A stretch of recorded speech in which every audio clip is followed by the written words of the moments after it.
پارلمان به صبر دعوت میکردم. امیرشاه میرعلیوف معاون رئیس پارلمان نزد مرا دعوت کرد. سال 2013 بود یا 2014 دعوت کرد. گفت که محیدین من شنیدم که در ناحیه ترسونزاده یک بازار داشته و بازارت را حکومت گرفته ایستاده است. گفتم بله.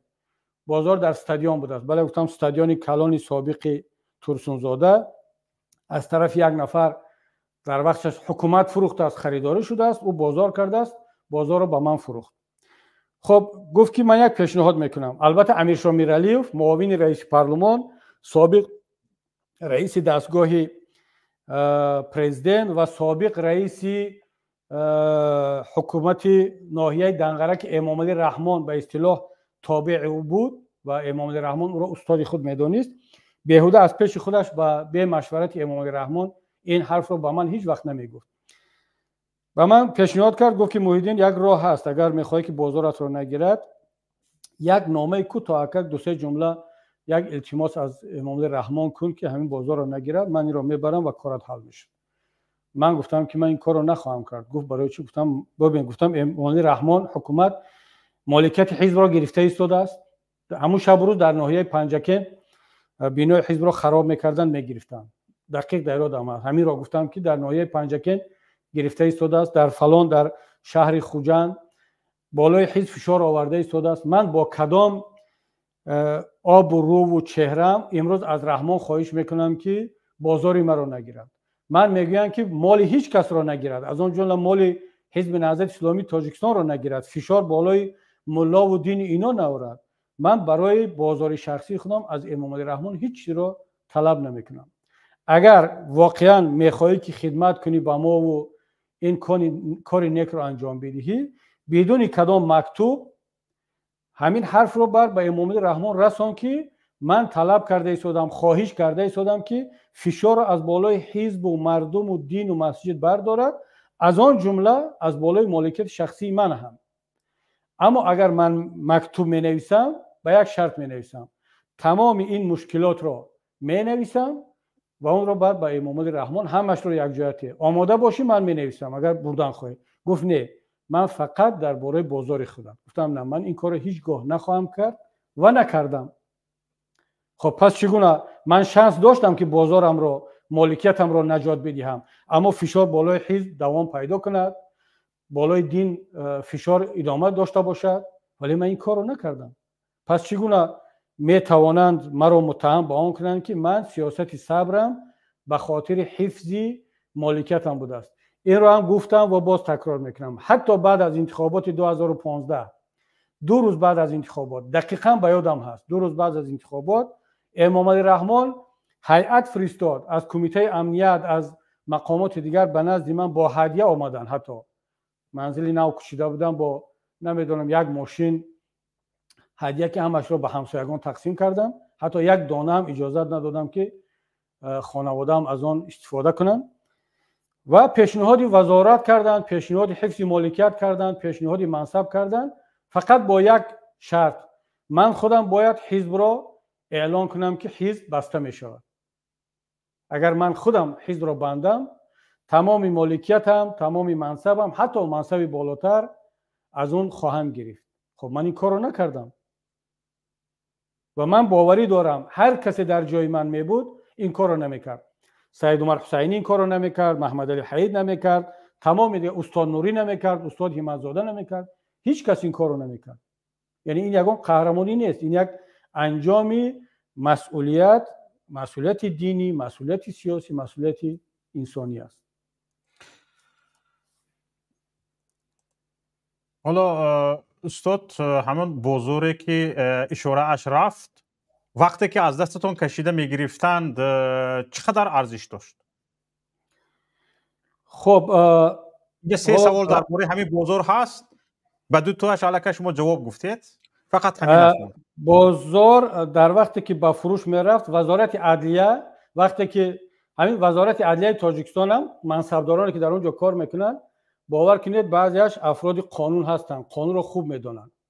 وقتی که حکومت جمهوری تاجیکستان در سطح حکومت قرار برآورد که بازار شهر ترسونزاده از نو استادیوم کرده شود، از نو ورزشگاه کرده شود. یعنی قرار حکومت همین است.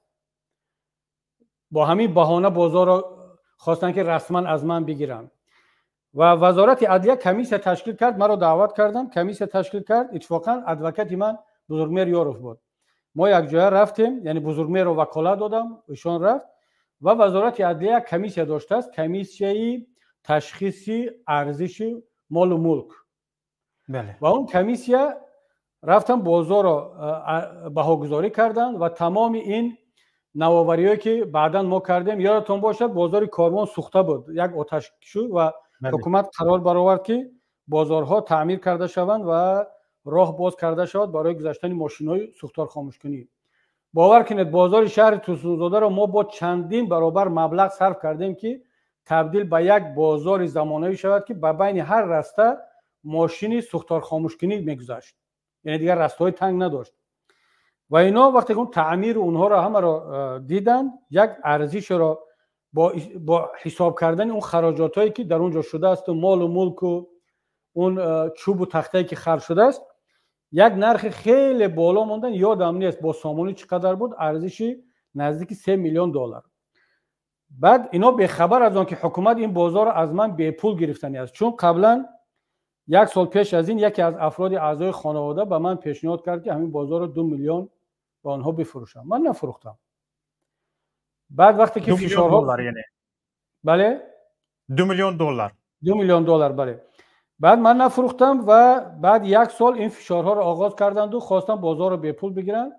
من دیدم که خب شاید میگیرن از من، و نفر فرستادم به همون آدمی که پیشنهاد کرده بود از اعضای خانواده، گفتم که حالا میتوانیم سودا را از نو آغاز کنیم. با یک خنده جواب داده است که وقتی که 2 میلیون پیشنهاد کردیم ندادی، اکنون به پول میگیریم.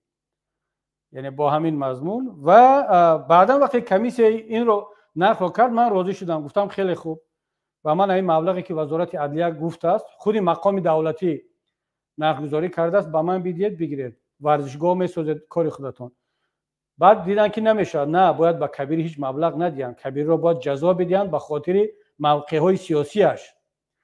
و این رو از دوباره قرار حکومت در جای خودش ماند. حکومت شهر ترسونزاده به سود مراجعت کرد و با قرار سود ناحیه ترسونزاده این بازار را گرفتن بدون آنکه یک تین هم به ما بدهند، حتی یک تین ندادن.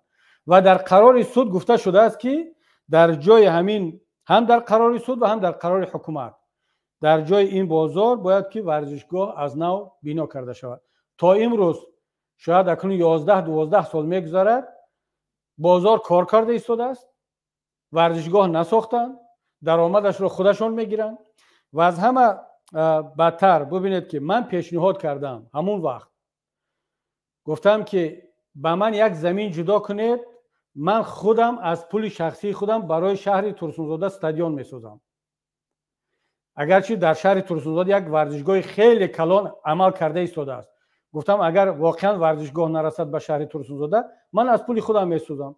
این در پیشنهاد رسمی ما در سود شهر ترسونزاده هست.